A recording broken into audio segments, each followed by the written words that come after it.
une délicate broche en argent, qui cache une vérité mortelle. Bienvenue sur Vérités obscures, je suis votre hôte Louis. D'où écoutez-vous? Dites-le dans les commentaires, je suis toujours curieux. Vos messages donnent vie à cette chaîne. Commençons. C'était le genre d'après-midi de juin dont rêvent les poètes et que redoutent les jardiniers.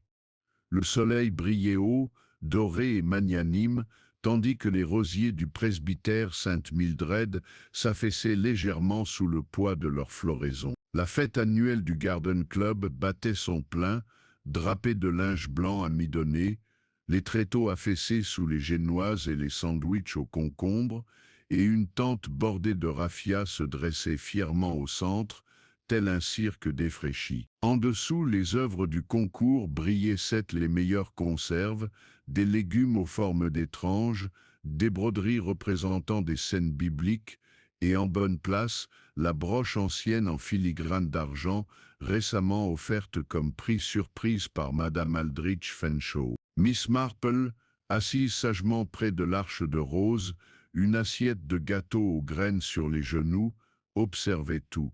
Elle observait toujours. On peut apprendre beaucoup en observant ceux qui se croient invisibles. Elle remarqua le sursaut de la jeune Millicent Crane lorsque M. Gill Ward complimenta ses confitures. Elle vit le révérend Pritchard sortir discrètement une bouteille de sirop maison de son cartable et la glisser sur la table des boissons, malgré les panneaux 7 11 alcools. Et, plus particulièrement, elle remarqua Madame Fenshaw elle-même qui rôdait près du présentoir à broche, visiblement agitée, vérifiant de temps en temps que le prix n'avait pas quoi d'égaresser. La broche était une pièce magnifique. Édouard devient Miss Marple, un fin treillis de fil d'argent enserrant un profil de femme en ivoire, avec une douceur que seul le temps ou la tromperie pouvait polir. Madame Fenshaw avait fait une scène en la lui présentant, la voix tremblante, les lèvres pincées en un sourire qui n'atteint pas tout à fait les yeux. Un héritage familial, avait-elle annoncé, d'une valeur sentimentale, mais le temps passe, et à quoi servent ces choses maintenant sottes? Qu'elles apportent de la joie ailleurs? À quelques minutes de 16 heures, le soleil déclinait légèrement, et les ombres s'allongeaient sur les hortensias. Le jugement était terminé, les rubans épinglés, des applaudissements polis retentissaient, et il était temps de tirer au sort. La broche d'argent, nichée sur du velours froissé, scintillait tandis que les noms étaient tirés au sort. Des murmures fusaient dans la foule. Et puis, soudain, c'est arrivé. Un cri aigu, bref, sans intensité théâtrale, vint de la tente. Les gens se figent. Une tasse de thé se brise sur les dalles.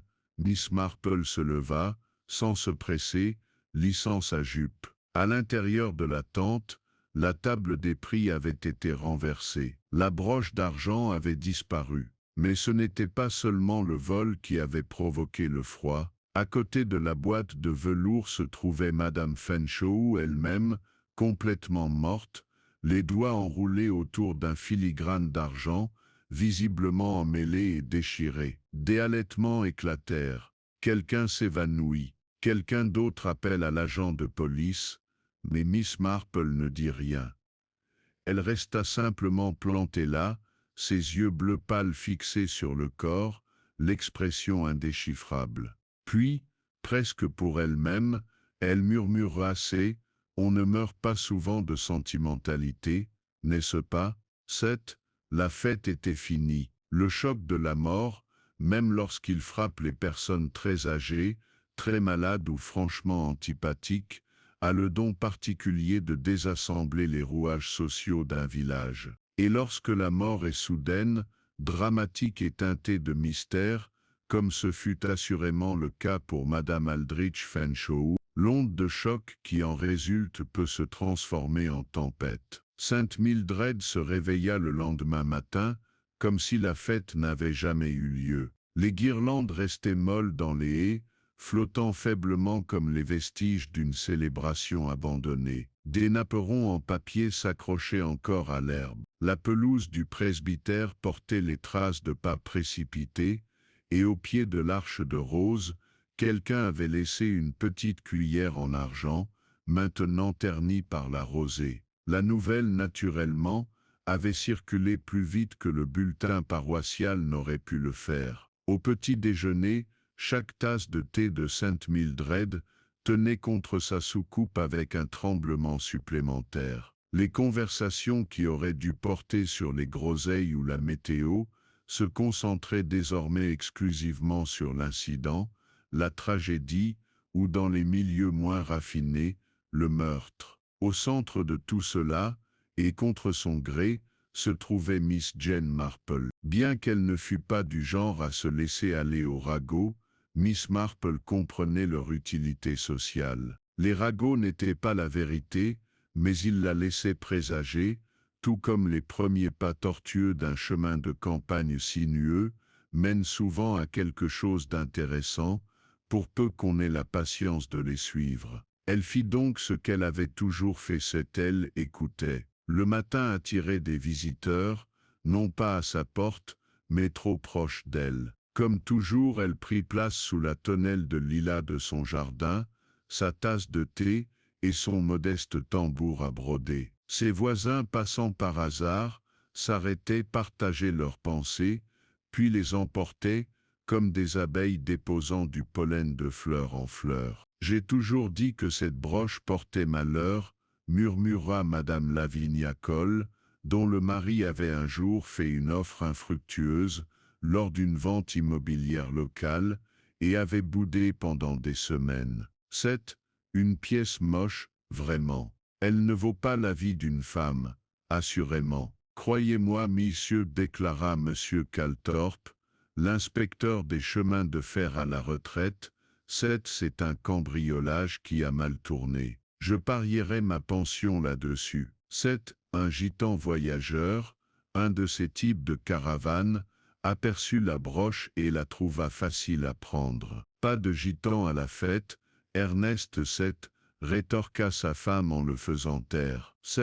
Et ne dites pas héditant. Vous recevrez des lettres. La jeune Millicent Crane, délicate et papillonnante, passa avec son terrier et dit peu de choses, mais ses yeux étaient écarquillés par quelque chose qui ressemblait à de la peur ou de la culpabilité. Miss Marple prend une note mentale. Du presbytère, des murmures officiels s'élevèrent. Le révérend Pritchard, visiblement secoué la veille, avait offert prière et platitude, mais il souhaitait visiblement que toute l'affaire se dissipe avec la brume matinale. Sa femme plus austère semblait se charger de gérer la panique morale avec son efficacité habituelle. « C'est une leçon, Buzz », annonça-t-elle en prenant un café avec Miss Marple, sans y être invitée mais d'inévitable. Une leçon sur la préservation de nos valeurs. J'ai toujours dit qu'Aldrich avait une idée étrange de l'héritage. Qui donne des objets de famille aux tables de tombola? Elle semblait un peu émue par la broche, dit Miss Marple d'un ton doux, son aiguille glissant soigneusement à travers le linge. Émotive, elle était obsédée, répondit la femme du vicaire en s'essuyant les lèvres, avec une serviette bordée de dentelle. Savez-vous qu'elle m'a dit un jour qu'elle appartenait à son arrière-grand-mère, une femme de la noblesse française qui avait échappé à la terreur? Pure fantaisie, à mon avis. Miss Marple ne posa pas la question, mais elle classa l'affaire. En milieu de matinée, l'inspecteur Cray est arrivé de Mujbanwam. Un homme corpulent, dont les cheveux avaient depuis longtemps renoncé à repousser, aborda l'affaire avec la détermination farouche d'un homme qui préférait s'occuper d'un vol de moutons plutôt que d'un meurtre mondain. Il recueillit des dépositions, fouilla la tente et émit de vagues rumeurs d'actes criminels et d'une possible asphyxie, ajoutant toutefois, presque à contre-cœur, que le dernier mot appartiendrait au couronné. On n'étrangle pas une femme avec des filigranes, marmonna le sergent Hobbs en griffonnant dans son carnet. trop délicat, comme du fil à tricoter. Vous seriez surpris, répondit l'inspecteur Cray. 7. Il suffit d'appuyer au bon endroit. Miss Marple, qui inspectait par hasard un massif de delphinium à moins de 3 mètres de là, ne donna aucun signe d'avoir entendu. Mais son regard s'attarda sur les chaussures de l'inspecteur, fraîchement souillées de boue, malgré son arrivée en voiture. En chemin, il empocha un morceau de velours déchiré qu'il avait trouvé près de la Seine. Les théories abondent, bien sûr. Elle avait le cœur fragile, dit l'un. Elle avait bu, dit un autre, désignant d'un geste significatif la bouteille que le révérend avait discrètement retirée du buffet après le chaos. C'était un suicide, proposa un troisième, accueilli par des clins d'œil méprisants. Pourquoi songea Miss Marple en versant une noisette de confiture sur un scone plus tard dans l'après-midi? Personne ne songe jamais que des gens sont tués pour des raisons qui ne semblent compréhensibles que pour le tueur. On recherche toujours le spectaculaire, le sensationnel, mais parfois un meurtre est aussi banal qu'un thé sans sucre. Le soir, les habitants du Red Goose faisaient des affaires florissantes. Même ceux qui ne fréquentaient pas habituellement les pubs trouvaient une raison d'y aller prendre une pinte ou un mot. La broche, désormais officiellement déclarée disparue, est devenue le centre de toutes les conversations chuchotées. Elle est maudite, marmonna un fermier, elle a de la valeur, dit un autre, c'est tout. On ferait n'importe quoi pour un peu de brillance. Alors que le soleil disparaissait derrière les haies, un silence tendu régnait à Sainte-Mildred. Le monde avait légèrement basculé, et les villageois, peu habitués à l'idée d'un réel danger, cherchaient du réconfort dans la répétition. Les portes furent verrouillées avec plus de soin. Les rideaux sont tirés avant la tombée de la nuit. Même les chiens aboyaient différemment, moins comme des animaux que comme des cygnes avant-coureurs. Pourtant tout le monde ne craignait pas ce changement. Dans son salon, Miss Marple était assise tranquillement près de la fenêtre, le tic-tac de l'horloge de parquet marquant le temps comme un battement de cœur. Sur ses genoux reposait un petit carnet, fermé mais accueillant. Autour d'elle le silence était agréable. Elle savait par expérience que les vraies réponses prenaient du temps, que l'histoire racontée le premier jour n'était jamais la vérité, seulement le début. Et déjà certaines choses ne collaient pas. Le don soudain de la broche, l'agitation de Madame Fanshawe, la présence du fil d'argent dans sa main, et surtout les expressions de ceux qui l'avaient vue pour la dernière fois. Non, Miss Marple ignorait qui avait tué Madame Fanshawe. Pas encore, mais elle en avait vu assez pour savoir que quelqu'un quelque part à Sainte-Mildred mentait. Et très bientôt, il glissait. Le lendemain, le ciel était couvert, ce genre de ciel gris et indécis qui menaçait de pleuvoir sans jamais vraiment se manifester. Il y avait quelque chose d'apathie dans l'air, une lourdeur qui s'était installée sur Sainte-Mildred comme un châle étouffant. Bien que les oiseaux gazouillent encore dans les haies et sur les toits, leur mélodie semblait étrangement étouffée, comme si même la nature se sentait prudente de marcher en silence. Miss Marple, toujours matinale, avait terminé son petit déjeuner. C'est un œuf à la coque, 2 toasts et une modeste tasse de thé de Ceylan, et s'occupait déjà de ses pois de senteur lorsqu'elle aperçut une silhouette familière marchant péniblement le long de l'allée du jardin. C'était l'agent Sims, jeune et enthousiaste, avec un uniforme encore un peu trop grand pour sa carrure, et un carnet constamment glissé sous le bras comme un animal de compagnie fidèle. « Bonjour, agent, dit Miss Marple en coupant une fleur fanée d'une main agile. J'imagine que ce n'est pas votre jardin qui vous attire à cette heure-ci. Bonjour, Miss Marple, dit le jeune homme, sa casquette à la main. Non, pas de jardinage aujourd'hui. L'inspecteur Cray a pensé que je devrais parler aux gens et leur poser quelques questions. Il dit qu'il est important de bien saisir la forme de la chose. C'est tout à fait bien, monsieur, murmura-t-elle. Comprendre le motif, c'est toujours la première étape, n'est-ce pas? Sims hocha la tête avec sérieux, même s'il était clair qu'il n'y avait pas pensé en ces termes. Avez-vous vu quelque chose d'inhabituel à la fête, Miss Marple? Elle réfléchit en époussetant une tache de terre de son gant. Eh bien, agent, on voit beaucoup de choses insolites dans les fêtes de jardin. Un blanc mangé à l'effigie de la reine Victoria, une noix qui refusait d'être jugée, le révérend Pritchard sirotant généreusement son propre cordial de fleurs de sureau. Mais j'imagine que vous voulez dire quelque chose de plus sinistre. L'agent rougit légèrement. Oui, madame. Nous essayons de déterminer les derniers mouvements de madame Fanshawe. A-t-elle parlé à quelqu'un? Disputé?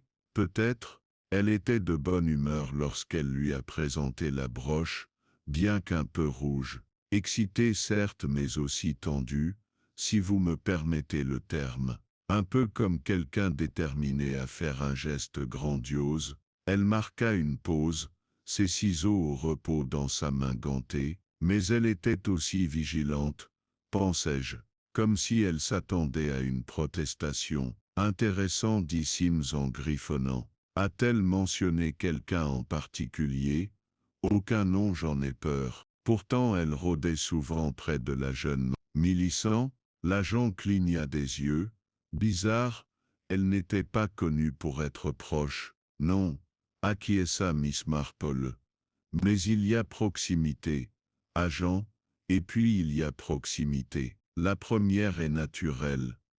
La seconde est bien parfois c'est plus révélateur. L'agent de police parut perplexe, mais la remercia poliment, inclinant son chapeau avant de poursuivre. Miss Marple le regarda partir, l'air pensif. Elle admirait tant les jeunes qui essayaient de réfléchir. Ailleurs dans le village, d'autres conversations se déroulaient. À l'épicerie, Madame Cole et Madame Merriweather se tenaient près d'une pyramide de pêche en conserve, échangeant des théories à voix haute. Je continue à dire que c'était son cœur, m'insista Madame Merriweather en secouant un paquet de biscuits pour insister.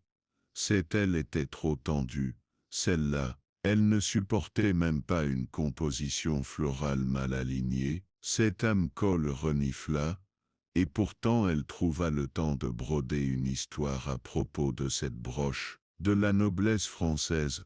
Assurément, ma cousine et elle jurent l'avoir vue dans la vitrine d'un prêteur sur gage il y a 15 ans à Bournemouth. Alors pourquoi la donner? Demanda Madame Merriweather.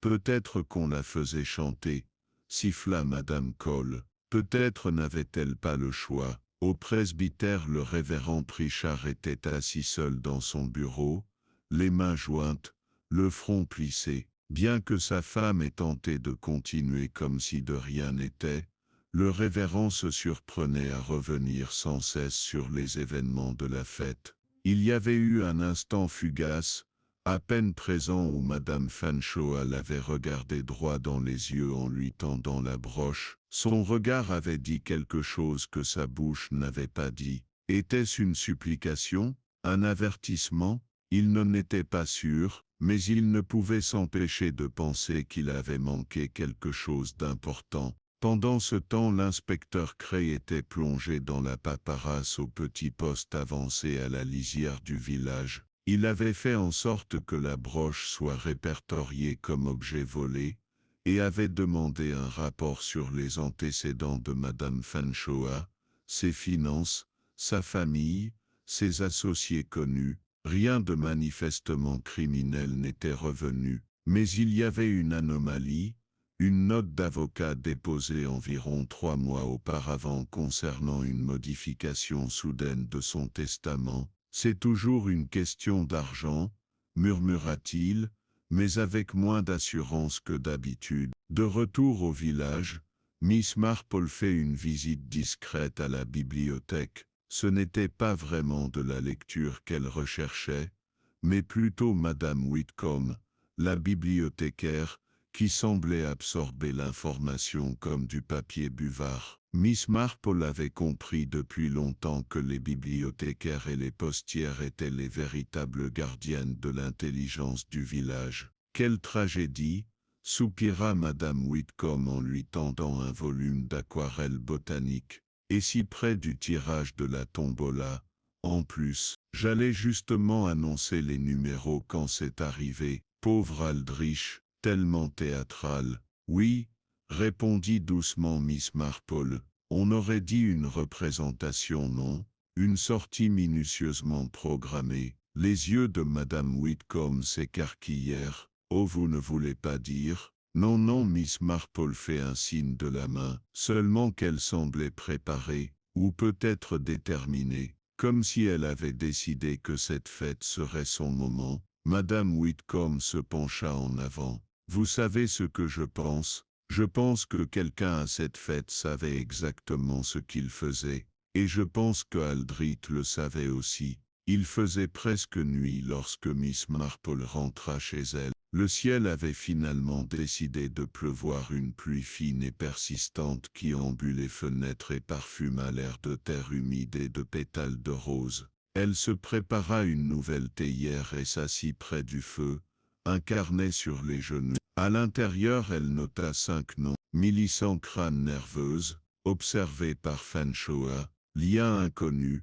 Gilles Hayward a parlé avec Millicent. Peut avoir des motivations liées aux deux. Le révérend Pritchard savait quelque chose. Se sent-on coupable? Madame Cole connaît la véritable origine de la broche. Cancanière mais astucieuse, un 6e chiffre manquant.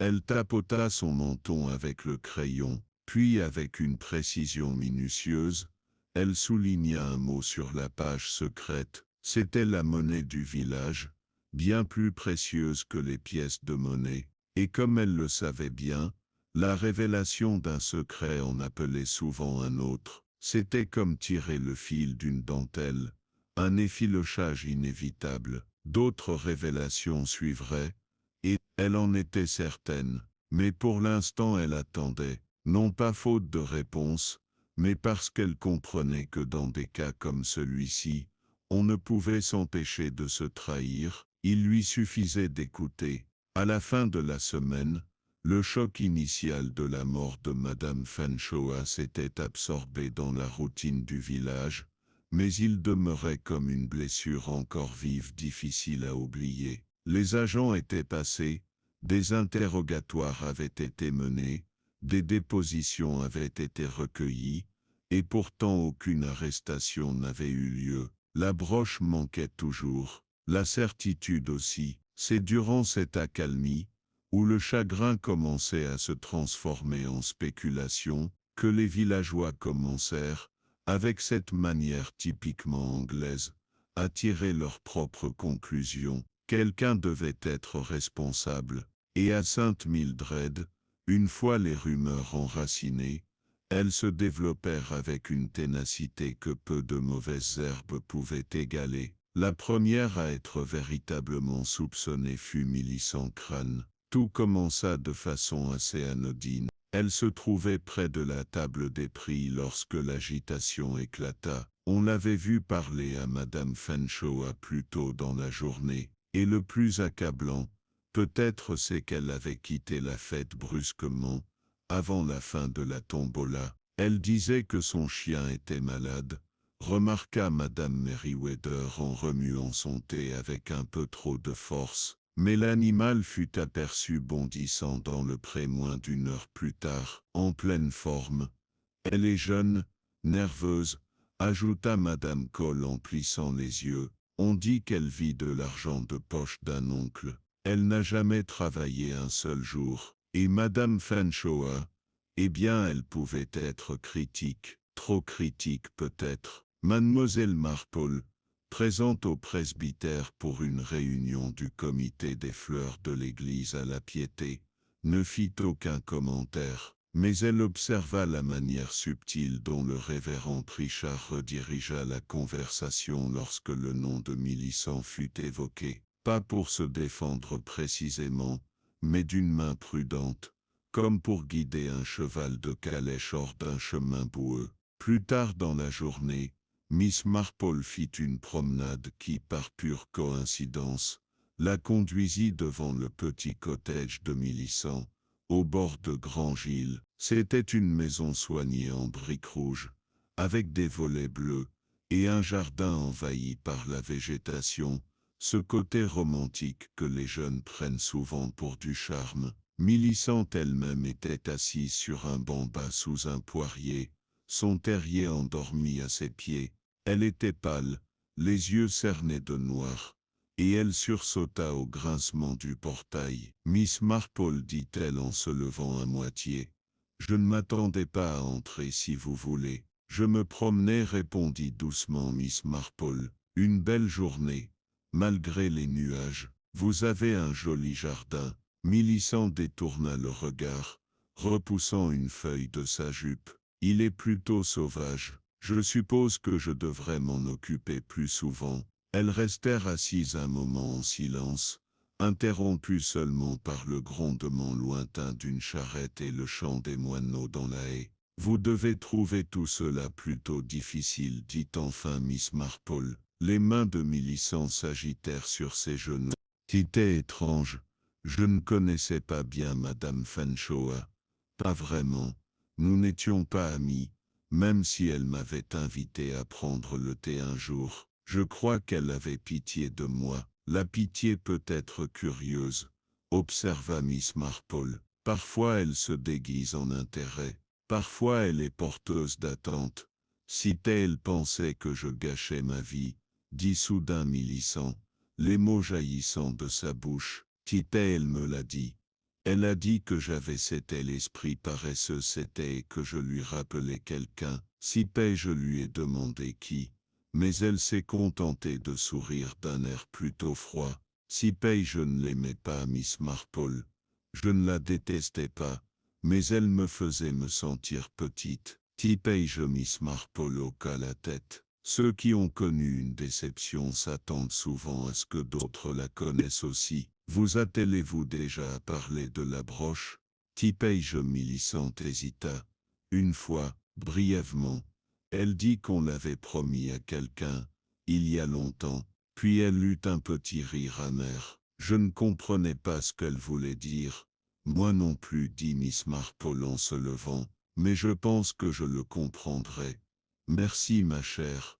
Ce soir-là, autour d'un modeste dîner d'aigle fin poché, Miss Marple retourne ses pensées. Millicent Crane était vulnérable, assurément. Elle avait l'air de quelqu'un qu'on a toujours gentiment écarté, comme de la poussière sur une cheminée. Mais vulnérabilité n'était pas synonyme de culpabilité, et quelque chose dans sa tristesse sonnait juste. Non, si Millicent était coupable, c'était de cacher autre chose, peut-être une peur, ou un passé non encore exhumé. Le lendemain le vent tourna, au sens propre comme au figuré. Une tempête grondait à l'horizon, jetant une atmosphère maussade sur le village, et avec elle une nouvelle théorie. Cette fois le nom murmuré était celui de Gilles Edward. Gilles, le fils du notaire local, était rentré de Londres un mois plus tôt seulement, après un apprentissage de droit raté, et disait-on une dette de jeu considérable. Il s'était rendu à la fête avec une cravate de ton trop voyante, avec le charme facile de quelqu'un qui sait à quel point un sourire peut distraire d'un grand livre. On l'avait aperçu, sans aucun doute possible, près de la table des prix, et selon Madame Whitcomb, qui prétendait l'avoir vue de ses propres yeux, il avait examiné la broche avant que la foule ne se rassemble. Elle l'avait ramassée, confiée confidentiellement à Miss Marple. Elle l'avait présentée à la lumière, et avait dit c'est une honte de se séparer d'une telle pièce. Elle vaut une coquette somme à Bond Street. Je m'en souviens parce que cela m'avait semblé audacieux, très audacieux. Miss Marple avait rendu visite à Gilles sous prétexte de lui rendre un livre emprunté, Les Essais de Montaigne, que Gilles avait un jour dit admirer mais qu'elle soupçonnait de n'avoir jamais lu. Il la reçoit à la porte de la maison de sa mère, une bâtisse géorgienne à la peinture délavée, et aux lierres un peu trop sauvages. Miss Marple, s'exclama-t-il, j'espère que le vieux philosophe est toujours d'actualité, plus que jamais, sourit-elle, je trouve que les gens d'aujourd'hui ont besoin d'un peu plus de réflexion. Il offrit du thé, qu'elle déclina, et ils bavardèrent poliment dans le salon, dont le mobilier était un peu trop raffiné pour leurs moyens actuels. J'imagine que la fête a été un choc, dit Miss Marple au bout d'un moment. Il se renversa en arrière. Si paye-je, quelle horreur, pauvre vieille Fanchoa. Remarquez, elle avait le don de se faire des ennemis. Elle avait aussi le don de tout donner. Plutôt inattendue cette broche. Gilles haussa les épaules. Si paye-je sentiment est une drôle de chose. Je suppose qu'elle pensait que cela lui donnerait un sentiment de noblesse. Et vous, vous en avez reconnu la valeur. Si paye-je sourit. Si paye-je c'était. Eh bien j'ai l'œil pour les bibelots. Londres aiguise l'essence. Vraiment. Et pourtant vous êtes de retour à Sancho. Mildred. Si paye-je c'était. Il la regarda alors. Une lueur traversa son visage. Obligation familiale. Ma mère a besoin de moi. Miss Marple hocha la tête, mais elle remarqua l'agitation de ses mains, la façon dont il tapait du pouce sur le bord de sa chaise. De retour chez elle, elle inscrit son nom dans son carnet. Gilles avait des moyens, un mobile et un certain désespoir sous son charme. Mais était-ce suffisant? Elle regarda par la fenêtre tandis que la pluie commençait enfin à tomber, régulière et incessante. Deux suspects se tenaient sur le chemin. L'un timide, l'autre glissant, chacun lié à la broche, chacun proche de la scène. Pourtant ni l'un ni l'autre, pensa Miss Marple, ne correspondait vraiment à la réalité. Mais ils étaient proches, et être proche en matière de meurtre était dangereux. L'orage passa pendant la nuit, laissant le village propre mais gorgé d'eau, les haies ruisselantes et ses ruelles pavées glissantes sous les pieds. Au matin le ciel s'était éclairci, mais il arborait le bleu pâle et hésitant d'un monde encore secoué par l'agitation. Sainte Mildred s'éveilla lentement, son bourdonnement habituel quelque peu étouffé, comme un air joué un demi-ton trop bas. Miss Marple était assise près de sa fenêtre, les mains serrées autour d'une tasse de chocolat chaud.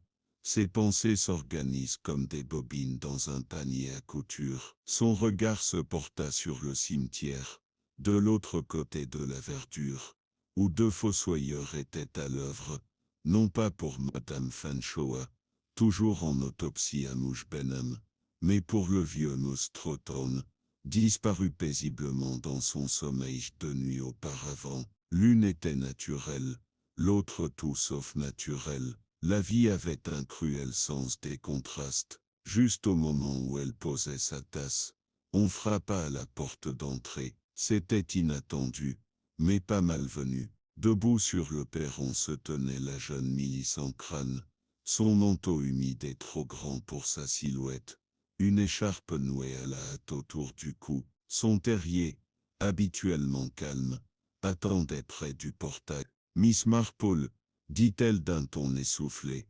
Je ne savais plus à qui m'adresser. Miss Marple la fit entrer sans un mot, alla chercher un deuxième châle et une bouillotte, et la plaça près du feu avec une tasse de thé d'orge. Je suis désolé de vous déranger, dit Millicent d'une voix tremblante. Vous n'avez rien fait de tel, répondit Miss Marple. Vous avez l'air très secouée, ma chère. Si paye-je c'était jeté. Vous, Millicent prit une longue inspiration. Foudei-je. J'ai trouvé quelque chose. Derrière le hangar à rempotage. Je cherchais le chien qui poursuivait parfois les écureuils à travers la haie de rosiers. Et je suis tombé dessus. Elle fouilla dans la poche de son manteau, et en sortit un morceau de tissu froissé. À l'intérieur se trouvait quelque chose de métallique, manifestement intentionné. Miss Marple se pencha en avant, et d'une main délicate, déballa l'objet. C'était un fil de fer fin en filigrane d'argent. Miss Marple fronça légèrement les sourcils. C'était le même type de fil de fer retrouvé serré dans la main de Mme Fanshawe au moment de son décès, confirmé par la police comme correspondant à la broche endommagée, bien que la broche elle-même n'ait toujours pas été retrouvée. Étais-je caché? Demanda doucement Miss Marple. Millicent toqua dos caché sous une planche mal fixée, près du bord du mur. Il ne semblait pas y être resté longtemps. Il y avait une empreinte de pas près, je crois, plus grande que la mienne, et avec une empreinte différente. Je n'y ai pas touché, bien sûr. Vous avez bien fait de ne pas le faire, dit Miss Marple. Elle examina le fil de fer. Il avait été tordu à une extrémité, comme par frustration ou par précipitation. Pas assez long pour étrangler, non, pas ça, mais peut-être assez long pour fixer quelque chose, ou pour détacher quelque chose. Millicent se pencha en avant. Pensez-vous que cela signifie qu'il s'agit d'un meurtre? Miss Marple lui adressa un sourire doux. Ma chère, je crois que c'était déjà assez évident. Mais ça, c'est tout autre chose. C'est un indice que quelqu'un voulait rester caché. Millicent baissa les yeux sur ses genoux. C'est peur, j'ai peur. C'est un sentiment naturel, le dit gentiment Miss Marple. Mais la pire chose que la peur puisse faire, c'est nous réduire au silence. Et c'est précisément ce que nous ne devons pas permettre. Sable. Lorsque Millicent partit 1 heure plus tard, mieux emballé et un peu plus stable, Miss Marple prit le fil de fer et le plaça dans un bocal en verre. Elle l'étiquetage d'une petite écriture soignée, comme elle l'aurait fait pour une confiture d'églantier trouvée derrière un hangar à rempotage, le 23 juin. Son arrêt suivant fut le presbytère. Le révérend Pritchard était dans son bureau, feuilletant distraitement les psaumes à son arrivée. Il paraissait plus âgé que la semaine précédente, comme si le fardeau de la direction spirituelle avait pris un poids inattendu après un meurtre. « Seb, Miss Marple, le dit-il en se levant vivement. Un plaisir, comme toujours. Je ne resterai pas longtemps, dit-elle. Seb. Mais j'avais une question qui me tracassait. Bien sûr. Vous souvenez-vous du don de la broche par Madame Fanshawe? Seb, comment s'y est-elle prise pour le présenter au comité de la fête? Il cligna des yeux, interloqué. Elle envoie un mot, je crois. Elle demanda qu'il soit gardé comme une surprise. Elle insista pour qu'il ne soit dévoilé que pendant la dernière heure. Elle dit qu'elle voulait que cela ajoute un peu de suspense à la cérémonie. Miss Marple hocha lentement la tête. Quelqu'un d'autre était-il au courant du don à l'avance? Seulement moi et ma femme, je crois. Peut-être Madame Whitcomb, puisqu'elle gérait l'attente des prix. Pourquoi? Oh, je rassemble juste les fragments. Vous me connaissez, il sourit avec lassitude. En effet, vous voyez toujours les choses plus clairement que nous tous. Dehors, Miss Marple s'arrêta près des massifs de roses. La fête avait laissé ses cicatrices à l'herbe aplatie, une planche à tréteaux fissurée appuyée contre la clôture, mais sous la surface, la nature guérissait. Et pourtant, dans les affaires humaines, la guérison exige la vérité. Le fil confirmait une chose, quelqu'un avait trafiqué la broche, que ce soit avant ou après la mort de Madame Fanshawe restait incertain, mais quelqu'un en avait dissimulé la preuve. Cela exigeait une présence, une intention et une connaissance des endroits où les choses pouvaient être cachées sans être découvertes. Elle fait lentement le tour du cimetière, laissant son esprit parcourir chaque personnage de ce tableau sinistre. Millicent, qui avait trouvé l'indice par hasard mais craignait d'en être tenu responsable. Gilles, dont le besoin d'argent et le penchant pour les antiquités s'accordent trop bien avec la disparition de la broche, le révérend Pritchard, qui avait eu vent de la broche à l'avance et qui avait semblé affligé. Était-ce de la culpabilité ou quelque chose de plus profond? Et puis il y avait la broche elle-même toujours manquante, une sorte d'arme du crime, ou peut-être une fausse piste. Dans les deux cas, elle avait une signification, symbolique ou pratique. Les pieds de Miss Marple la conduisirent sans le vouloir à la salle paroissiale, où Madame Cole et plusieurs autres dames se préparaient pour le grand ménage d'été. Miss Marple appela Madame Cole en agitant un plumeau. « Vous venez aider à nettoyer les panneaux de cantique ?»« Pas aujourd'hui, » répondit Miss Marple en souriant. « Mais j'ai une question si vous me le permettez. »« Bien sûr. Quelqu'un a-t-il emprunté ou manipulé la broche avant la fête? Peut-être pendant l'installation ?» Madame Cole fronça les sourcils. « Je ne crois pas. Elle est arrivée ce matin-là dans une petite boîte, enfermée dans une armoire sous la tente des prix jusqu'à l'heure convenue. La clé était chez Madame Whitcomb. Elle est très exigeante en matière de sécurité. »« Ah, dit Madame Marple. Donc la seule fois où elle a été exposée, c'était juste avant la tombola. C'est vrai. » Madame Marple la remercia et se détourna, le cœur palpitant d'une vague de compréhension. La broche n'avait pas été vulnérable avant son dévoilement, ce qui signifiait que la falsification avait eu lieu soit à la vue de tous, soit dans un très court laps de temps, et quelqu'un l'avait prise. Plus tard dans la soirée, elle sortit à nouveau son carnet et inscrivit une nouvelle entrée sous la liste des non-cèbes morceaux de fil d'argent trouvés cachés intentionnellement. Implication, broche altérée, volée juste avant ou juste après la mort. Question clé. Pourquoi cacher le fil si la broche elle-même avait disparu? Puis elle ajouta une seule phrase entourée. Pas un vol. Autre chose. La vérité a plané juste hors de portée, comme le parfum de honeysuckle sur le représentant éolien, insaisissable et indéniablement proche. L'air de ces Mildreds avait changé.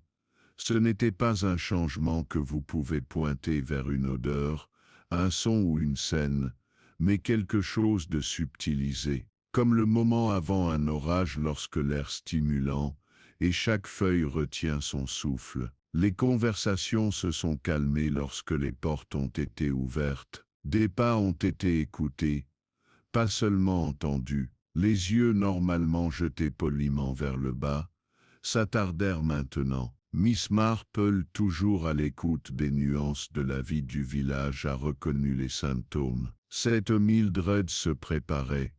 Le choc de la mort de Madame Fanshawe est devenu quelque chose de plus volatile, et des soupçons sont venus des secrets. Cela a commencé avec le révérend Pritchard. Pas publiquement, j'étais bien trop prudente pour cela, mais en privé, lorsque Madame Marple se présenta à nouveau au presbytère sous prétexte de rapporter un recueil de cantiques, le révérend, les traits tirés et plus maigre que d'habitude, l'a reçu dans son bureau. « Je voulais vous parler, dit-il avec hésitation, une fois la porte fermée et la servant hors de portée de voix.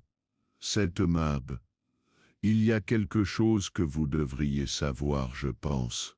Quelque chose que j'aurais dû dire plus tôt. » Cette Madame Marple inclina la tête sans rien dire. Le révérend prit cela comme une permission de poursuivre. « Il y a quelques semaines, Madame Fanshawe est venue me voir. Ce n'était pas une confession officielle, mais plutôt un fardeau privé dont elle souhaitait se décharger. Elle ne donna pas de nom, mais elle parla d'une terrible erreur commise dans sa jeunesse, quelque chose qui selon elle l'avait suivie toute sa vie. Elle dit avoir récemment rencontré quelqu'un de ce passé, quelqu'un qui, pensait-elle, pourra la dénoncer. Il marque une pause visiblement mal à l'aise. Je lui demandai ce qu'elle voulait dire, Mais elle ne voulut pas en dire plus, seulement qu'elle devait s'être, et que la broche en faisait partie. J'ai cru sur le moment qu'elle se laissait aller au mélodrame. Mais maintenant elle dit qui était cette personne, demanda doucement Miss Marple. Non, mais elle a parlé de regret et de peur. Je crois que la broche était un geste, un signal peut-être. À quelqu'un, Miss Marple hocha lentement la tête, et semblait-elle effrayée, ce jour-là, pas effrayée. Exactement, plus résignée. Elle le quitte alors avec un remerciement discret et un doux rappel que les secrets, une fois dits à voix haute, apportent souvent une forme de paix. Sa visite suivante fut moins cordiale. Giles Edward s'était fait discret depuis leur dernière rencontre, mais Miss Marple, après de nombreuses et discrètes enquêtes, apprit qu'il passait beaucoup de temps au moulin désaffecté, à la lisière du village, un endroit curieux à visiter, surtout pour quelqu'un qui n'était pas réputé pour son goût pour la solitude rurale. Elle le retrouva là juste après le thé. Il se tenait près de la clôture cassée, fumant une cigarette avec une intensité qui suggérait plus de la distraction que du plaisir. « Cette mademoiselle Marple, dit-il avec une légèreté forcée, en repoussant la cigarette d'un geste brusque. Cette vous venez admirer le paysage. Il est devenu plutôt sauvage, dit-elle calmement, comme un secret trop longtemps gardé. Cette ville sourit faiblement. Cette qu'a-t-il encore? J'ai cru comprendre que vous aviez mis en gage plusieurs objets à Mouchbantum. Sa mâchoire se contracta. Cette vie alors? J'ai des dettes, rien d'illégal là-dedans. Cette vie la moucha. M'ont acquis sa Miss Marple. Mais le moment est mal choisi, surtout pour l'une des personnes mises en gage. Article ça, la chaîne en argent filigrané ressemble à la broche offerte par Madame Fanshawe. Son expression vacilla. Vous pensez que je l'ai volée? Je pense, dit-elle prudemment, que vous connaissiez sa valeur, peut-être plus que quiconque. Cette vie la fixa, une lueur de colère et de dureté dans le regard. Je ne l'ai pas tué. Je n'ai pas dit que vous l'aviez fait. Je n'ai pas pris la broche non plus. Je l'ai vue, oui.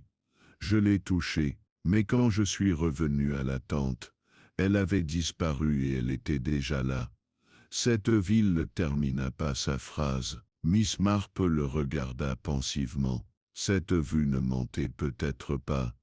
Monsieur Edward, mais vous omettez quelque chose. Peut-être que quelque chose dont vous craignez qu'il vous fasse passer pour coupable.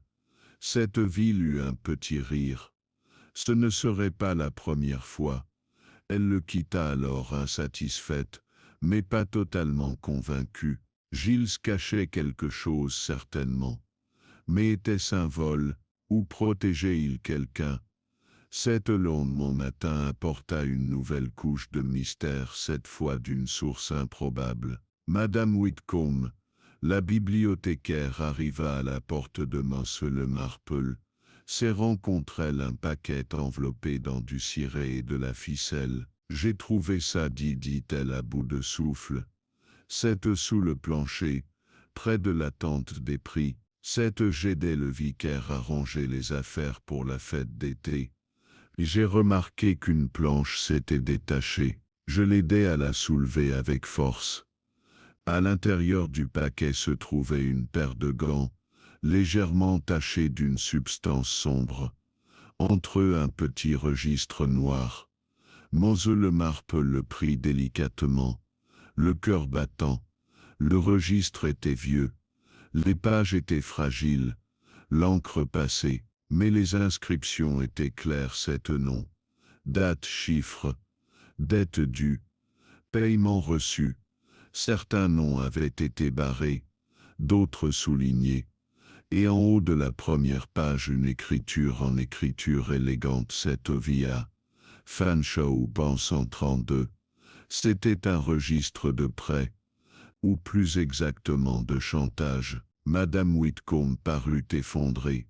Je ne lisais pas beaucoup, je ne voulais pas intervenir. Vous avez parfaitement bien fait, dit Mlle Marple. C'était terriblement logique. Madame Fanshawe avait parlé de regret, de réparation. La broche était peut-être un geste d'expiation.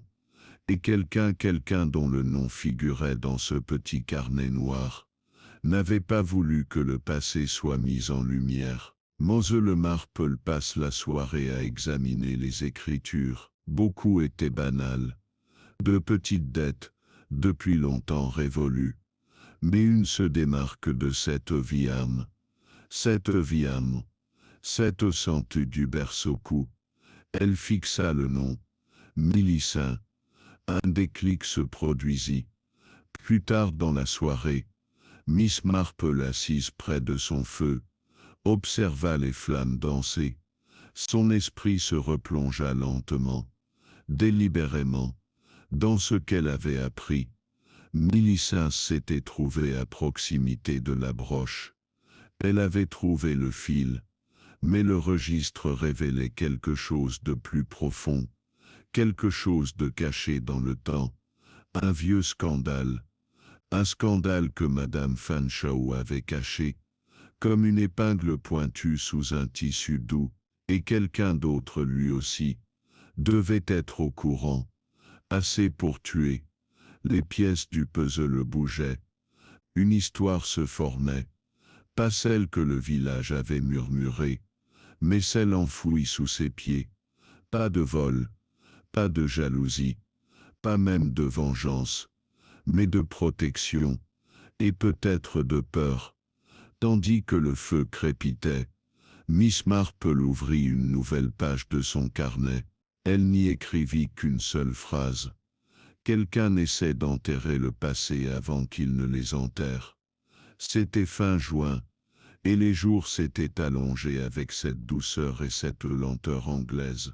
Le soleil persistait dans le ciel comme un invité hésitant à partir, projetant une lumière dorée sur les hennettes et les sentiers poussiéreux de Sainte-Mildred. Mais si le village paraissait plus serein que jamais de l'extérieur, à l'intérieur de ses chaumières et de ses salons, la tension montait comme de la fumée. Miss Marple avait passé une grande partie de la matinée à méditer. Le petit registre noir reposait maintenant dans un tiroir verrouillé de son bureau.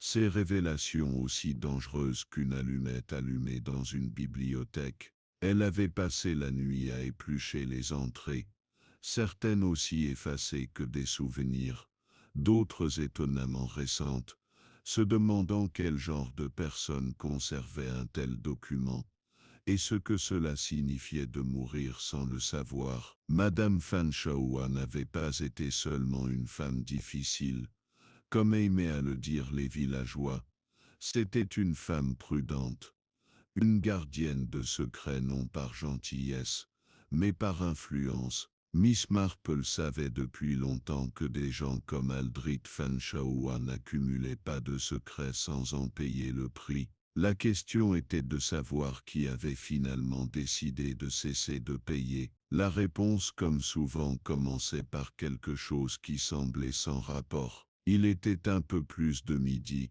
lorsque l'agent Sims frappa à la porte de Mlle Marple, les joues rouges de quelque chose de plus que l'effort. Miss Marple, dit-il à bout de souffle, il y a eu un autre incident. Elle se leva aussitôt.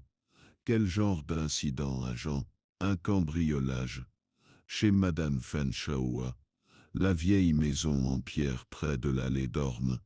Miss Marple haussa les sourcils. Avait volé quelque chose. Sims hocha la tête d'un air sombre. L'endroit était saccagé. Tiroir tiré. Placard vidé. Mais rien de précieux ne semblait avoir été volé. Pas d'argenterie manquante. Pas d'argent disparu. Juste des papiers déchirés, éparpillés un peu partout. Quelqu'un cherchait quelque chose. Miss Marple attrapa son châle. Je crois que je ferais mieux d'aller faire un tour. À leur arrivée, La scène était déjà bouclée par une paire d'écharpes rouges empruntées au porte-étendard de la Guilde des femmes. L'inspecteur Cray se tenait juste derrière le portail du jardin, chapeau à la main, l'air tonitruant. « J'aurais dû faire sécuriser l'endroit », murmura-t-il en la voyant. Sims pensait que nous avions le temps. Le temps est toujours une illusion en ces matières, dit Miss Marple doucement. À l'intérieur, la maison portait tous les signes d'une perquisition précipitée et furieuse. Des papiers jonchaient le sol du salon 7 reçus, lettres photos. Un vase avait été renversé de son piédestal, sa composition de fleurs séchées brisée comme un os. Miss Marple traversa lentement le désordre, notant les tiroirs ouverts sans précaution, les cadres poussiéreux retournés. Ce n'était pas un cambriolage, c'était une forme de silence. Quelqu'un avait peur, dit-elle à voix haute, peur de ce qu'elle laissait derrière elle. Du chantage, demanda Cray. Plus que ça, répondit Miss Marple.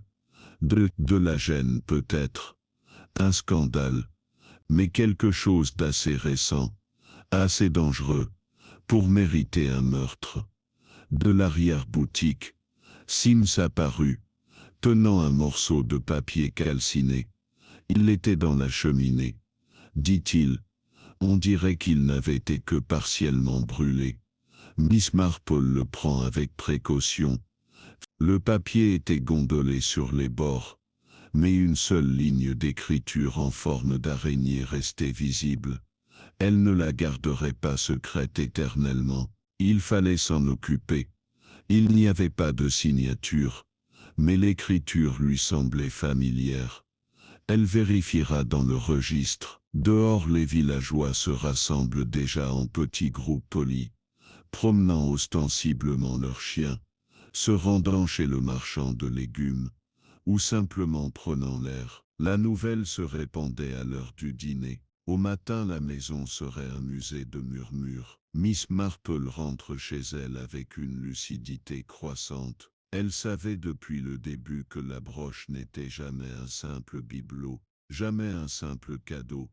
C'était un symbole de message, un signal pour quelqu'un, ou peut-être un avertissement. Mais qu'en avait-elle compris le destinataire Seth? Et qu'avait-elle provoqué Seth?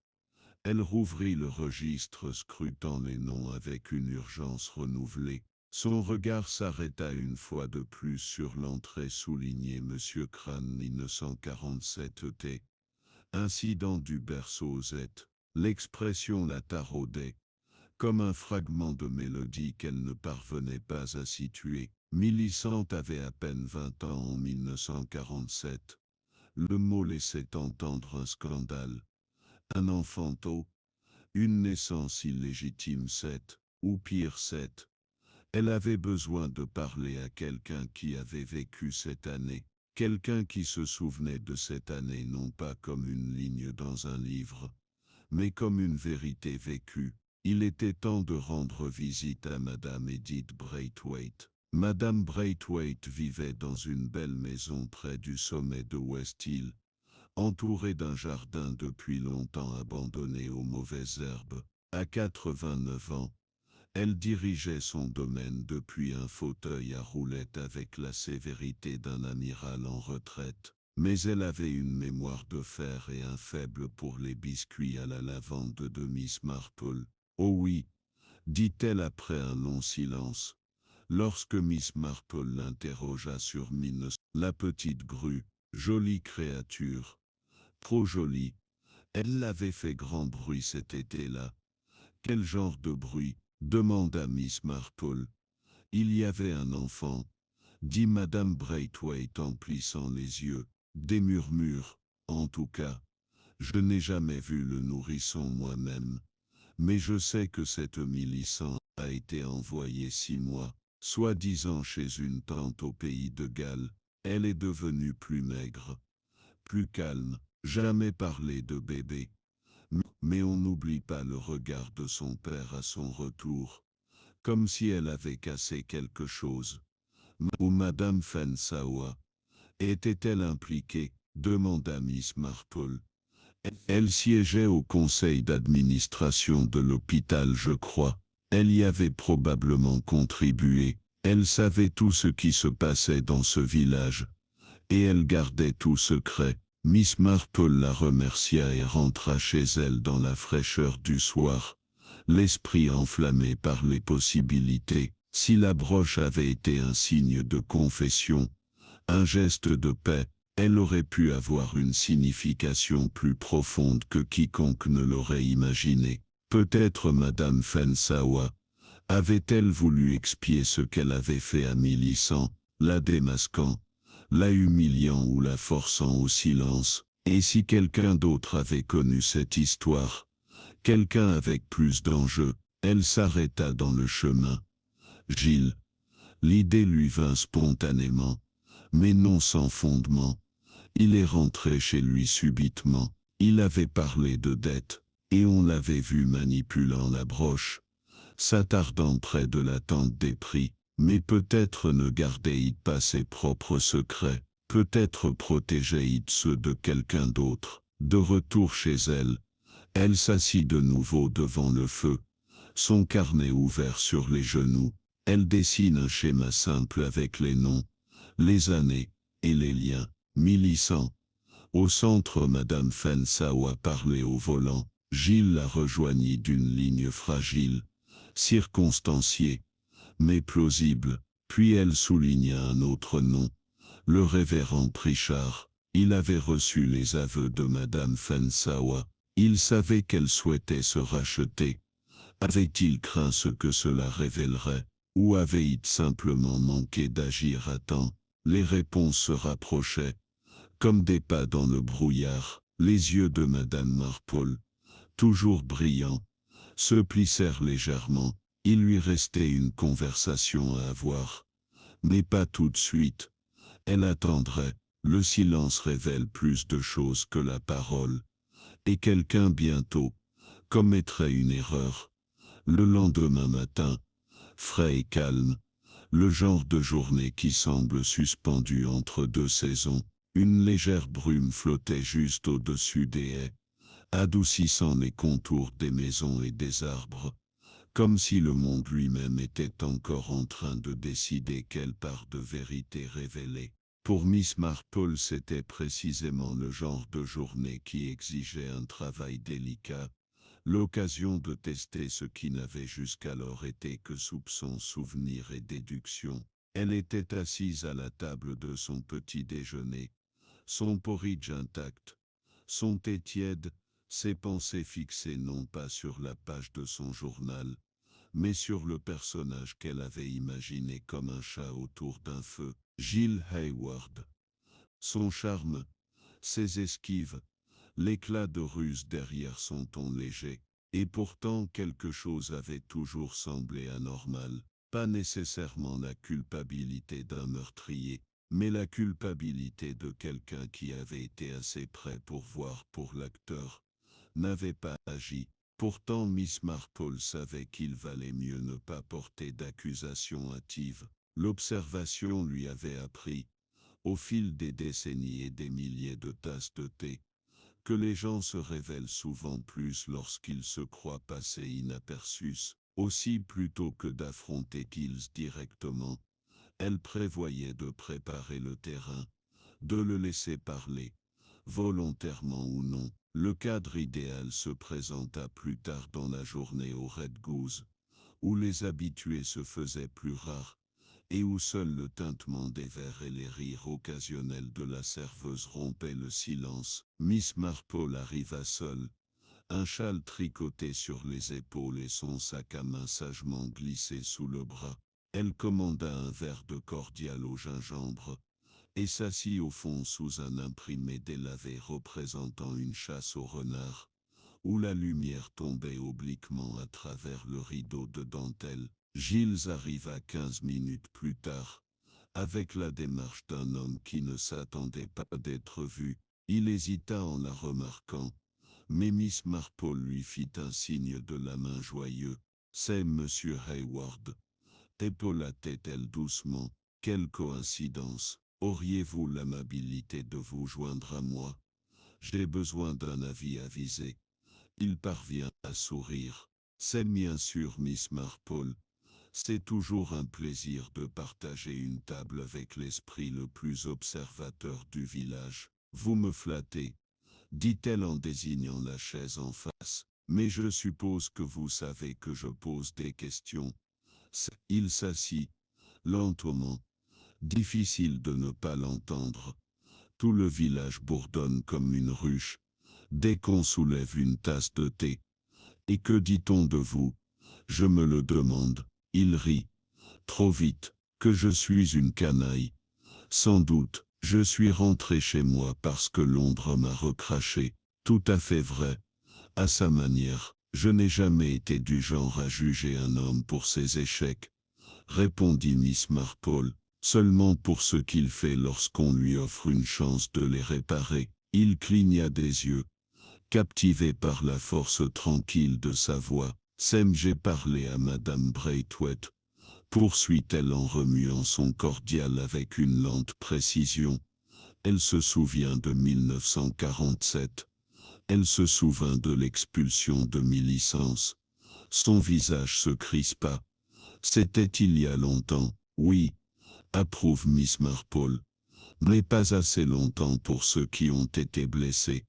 Et le passé a tendance à se fondre dans le présent. Vous ne trouvez pas? Il ne répondit pas, et elle laissa le silence s'installer. J'ai aussi trouvé quelque chose de curieux, poursuit-elle, un registre. Caché chez Madame Fonchoa, contenant des registres de noms et de paiements. Certains barrés, d'autres sont bien vivants. À ces mots, Gilles pâlit visiblement. Ses doigts se crispèrent sur le bord de son verre. Qu'elle faisait chanter les chansons, dit doucement Miss Marple, mais je crois qu'elle en avait assez. Ou peut-être que sa conscience commençait à lui faire mal. Qu'elle, quoi qu'il en soit, elle décida de renoncer à son pouvoir en faisant un geste symbolique. Qu'elle, la broche-t-elle, dit Giles d'une voix à peine plus forte qu'un murmure. Qu'elle, oui, un héritage, mais aussi un signe, peut-être même une offrande de paix à quelqu'un à qui elle avait fait du tort, quelqu'un qui avait été vulnérable autrefois, quelqu'un dont elle avait profité de la honte. Paulchi serra les poings. Il n'avait aucun droit. Non acquis Sam Miss Marple. Mais personne n'avait non plus le droit de la réduire au silence définitivement. Il se leva brusquement. Je dois partir. Je dois partir. Qu'elle, dit-elle doucement, s'arrête au bord de la table. Qu'elle, je ne crois pas que tu l'aies tué, mais je crois que tu sais qui l'a fait, et je pense que tu as porté ce poids. Il baissa les yeux, puis se retourna lentement, la voix basse et tremblante. Elle m'a dit qu'elle allait nommer quelqu'un à la fête. Pas publiquement, pas exactement, mais elle a dit que le passé ne serait plus enterré. Elle a dit que les gens devaient rendre des comptes. Et alors? Et j'ai essayé de l'en empêcher, dit-il. J'ai essayé de la raisonner. Elle a ri. Elle a dit qu'elle avait déjà décidé. Qui allait-elle dénoncer? Gilles. Sa mâchoire se serra. Et pendant un long moment, Miss Marple crut qu'il allait repartir. Mais elle s'est retombée sur sa chaise. Vaincu. Révérend Richard. Un long silence suivit. Le seul bruit était le léger tic-tac de la vieille horloge murale du pub. Elle avait quelque chose sur lui, dit Giles. Quelque chose de terrible, d'il y a des années. Elle ne m'a jamais dit quoi exactement, mais elle a dit que ça concernait la fille Crâne et la raison pour laquelle elle avait été renvoyée, qu'il avait aidé à arranger ça, couvert l'affaire. Peut-être pire. Et tu crois qu'il l'a tuée pour garder sa secret? Je ne sais pas, dit-il, impuissant. Mais quand je le confrontai plus tard, Il dit quelque chose d'étrange. Il me dit certaines vérités ne servent à personne. Wismarpol chirota son cordial, l'air indéchiffrable. C'est le genre de choses qu'un homme dit quand il a pesé le pour et le contre, et choisi la voie la plus sûre. Elle se leva, redressant son châle. Merci, monsieur Edward. Vous avez fait plus de bien que vous ne le pensez. Elle le laissa là, stupéfaite, et sortit dans la brume dorée du soir. De retour chez elle, elle sortit le registre de son tiroir et retourna à l'entrée marquée incident du berceau de monsieur Crane. Elle écrit en dessous Senker, couvert par le révérend Pritchard. Possible coercition ou complicité. Puis elle passa à une page vierge et rédigea une chronologie, la fête, la présentation de la broche, les dernières conversations, le cambriolat, le mot dans la cheminée. En bas, elle griffonne 3 mots, espacés délibérément. Il paniquait le premier. Le prochain geste, elle le savait, serait le dernier. Mais s'il ne pouvait venir de force, il devait venir de la compréhension. Elle prit le téléphone et composa le numéro du presbytère. Lorsque le révérend Pritchard répondit, elle parla avec la douceur d'une femme discutant de composition florale. Je me demande, cher révérend, si vous pouviez vous joindre à moi pour le thé demain après-midi. Je crois que nous avons matière à réflexion. Tel plateau de thé avait été posé avec un soin discret. Des tranches de citron flottaient dans un bol en cristal. Une petite assiette de biscuits aux amandes saines et la recette de Miss Marple s'était posée à côté des scones au beurre. Tout était disposé avec la délicatesse et la retenue de quelqu'un qui comprenait l'importance d'une hospitalité discrète. Il ne s'agissait pas d'impressionner, mais de s'installer. Miss Marple se servit 2 tasses d'argeline et jeta un coup d'œil à l'horloge. Il était 4h moins 3. Juste à temps, le portail d'entrée grinça, suivi d'un léger coup de politesse à la porte. Le révérend Pritchard se tenait sur le seuil, son chapeau à la main, le visage pâle et posé. Peut-être mademoiselle Marple si le Paul c'est l'emproitement. Dotem s'élante, répondit-elle en s'écartant pour le faire entrer. Dotel en s'écartant pour le faire entrer. Et je crois qu'il y a quelques points sur lesquels nous devons être clairs. N'est-ce pas? Faut-être Olsen selon prévôt le cobo. Et la chaise qu'elle indiqua. Une chaise qui captait parfaitement la lumière et n'offrait aucune ombre où se cacher.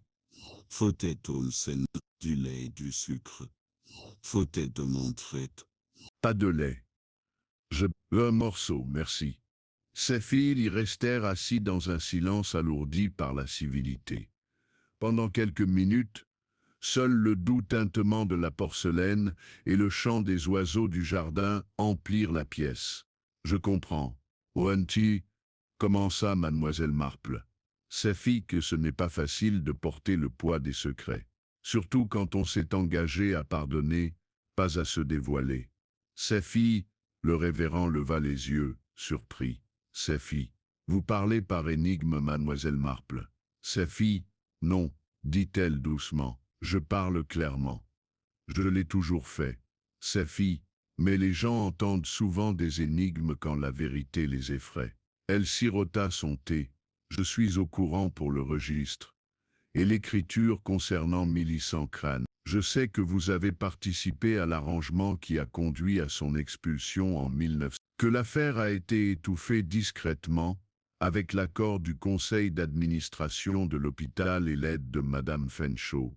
Pritchard ne répondit pas immédiatement. Son regard était fixé sur la fine vapeur qui s'élevait de sa tasse de thé. « Sa fille, son père est venu me voir, dit-il enfin d'une voix ténue. Il était brisé, furieux, honteux. Il voulait que l'affaire soit réglée discrètement.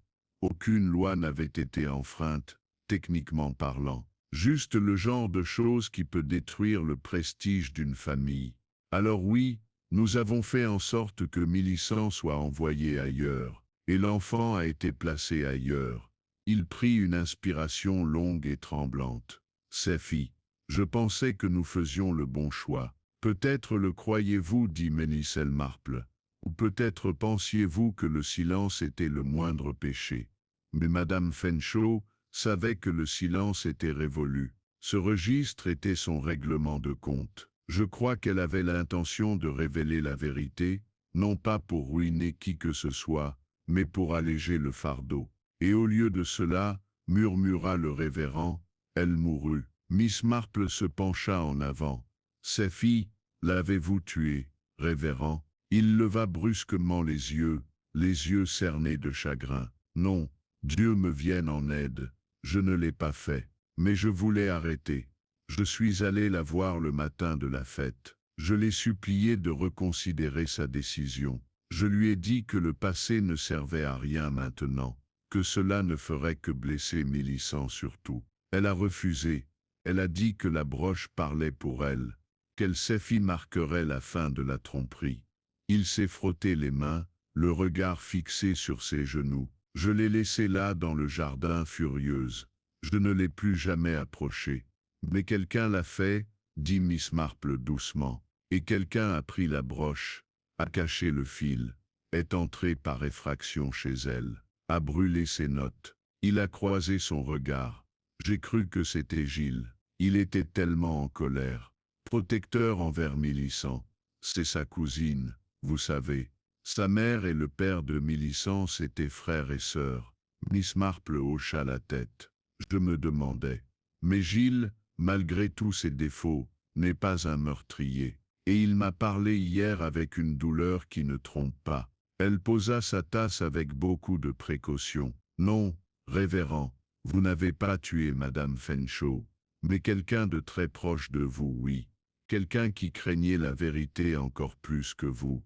Quelqu'un qui a suivi toute la fête depuis les coulisses. Qui connaissait la disposition de la tente des prix. Qui détenait la clé du cabinet. Qui a trouvé le registre et a tenté de le détruire. Le révérend Prichard fronça les sourcils. Vous ne pouvez pas dire qu'elle était à la fête du matin au soir, à aider avec les rubans, à surveiller la tente. La clé était avec elle, disiez-vous.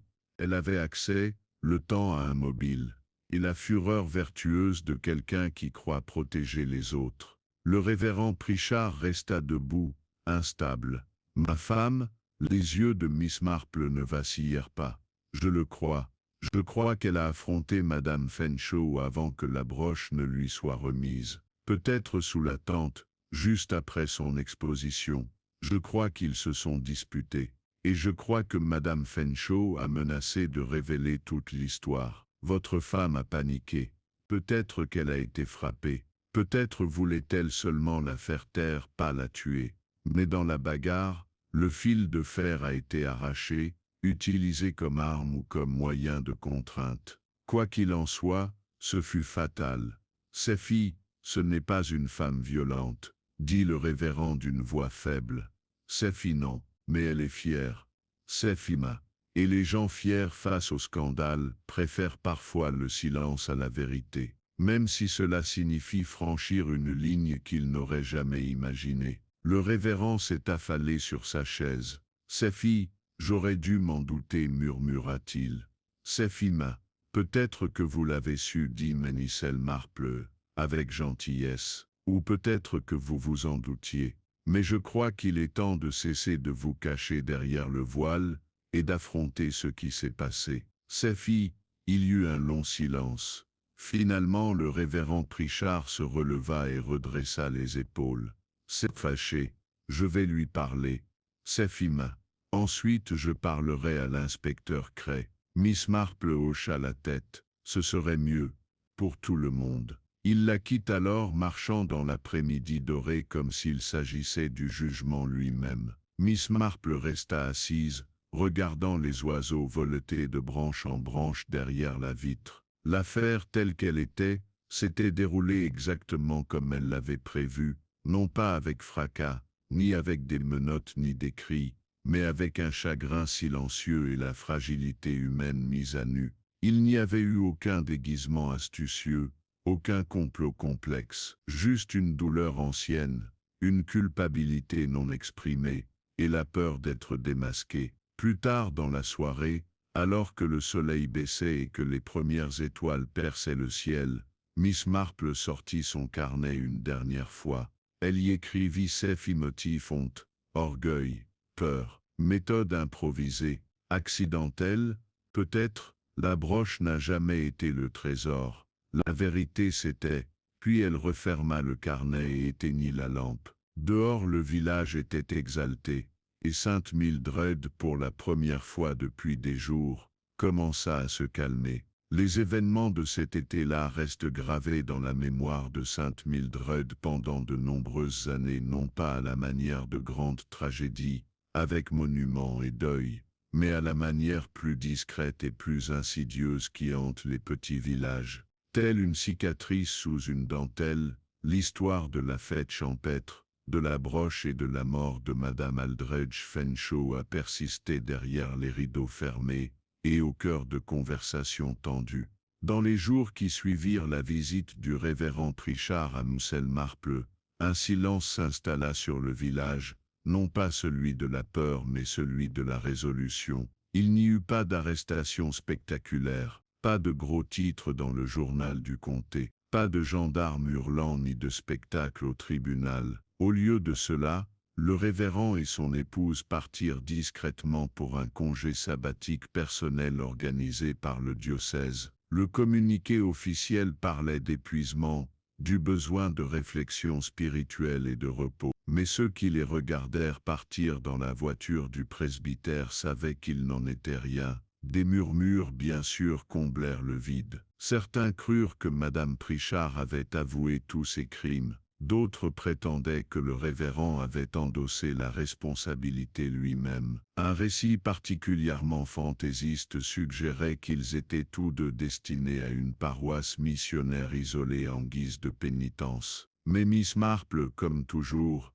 resta peu loquace. La vérité, dit-elle à Madame Cole lorsqu'on la presse de prendre le thé, est une chose délicate. Lorsqu'elle est enfin révélée, il faut la manipuler avec précaution. Sinon elle détruit ce qui reste. Madame Cole avait râlé, mais elle ne posa plus la question. Milly Saint-Crâne, elle aussi, avait changé. Comme on aurait pu s'y attendre, elle ne disparut pas de honte, ne pleura pas en public et ne fit pas ses valises. Au contraire, elle devint plus calme, plus sûre d'elle. Un calme d'acier commençait à s'installer derrière ses grands yeux tremblants.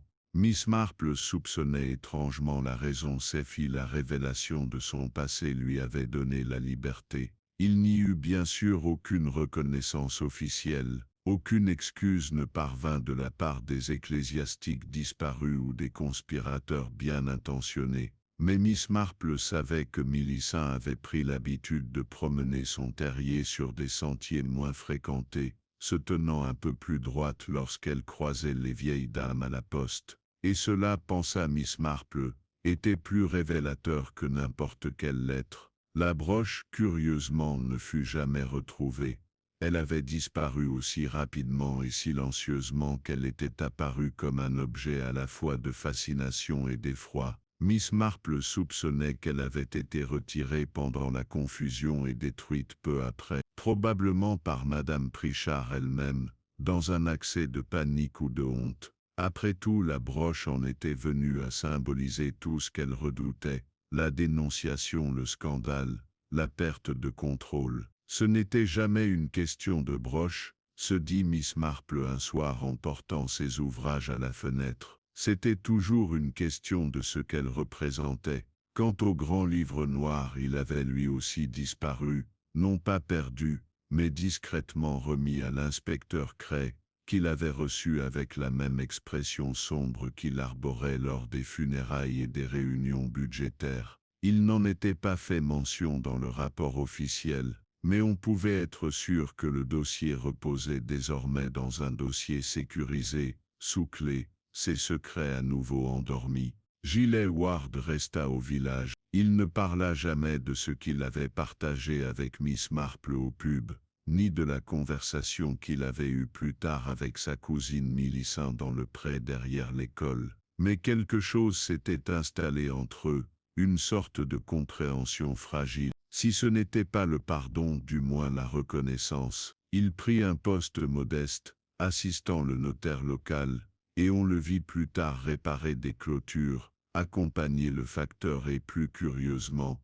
aider à entretenir les rosiers envahissants du cimetière. Je suppose que le scandale perd de son mordant d'une dit Miss Marple au jeune agent Sims alors qu'il passait devant le monument aux morts par un beau matin de juillet. C'est fils une fois que la vérité a pris sa place.